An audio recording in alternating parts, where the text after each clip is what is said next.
সূরা আল বাকারার শেষ ৩ আয়াতের বাংলায় অনুবাদ।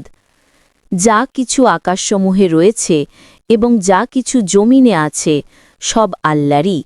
যদি তোমরা মনের কথা প্রকাশ করো কিংবা গোপন করো, আল্লাহ তোমাদের কাছ থেকে তার হিসাব নেবেন। অতপর যাকে ইচ্ছা তিনি ক্ষমা করবেন এবং যাকে ইচ্ছা তিনি শাস্তি দেবেন। আল্লাহ সর্ববিষয়ে শক্তিমান। সূরা আল বাকারা ২৬৫।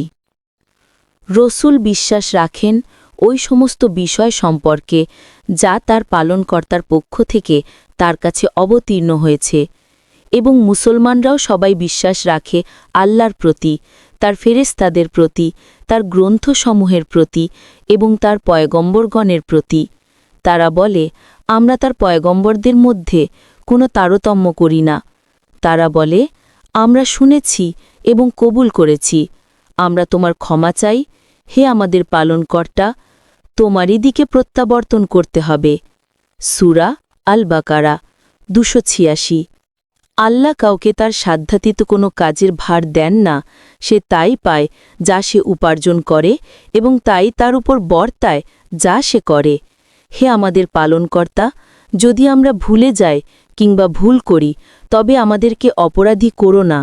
হে আমাদের পালনকর্তা, এবং আমাদের ওপর এমন দায়িত্ব অর্পণ করো না যেমন আমাদের পূর্ববর্তীদের ওপর অর্পণ করেছ।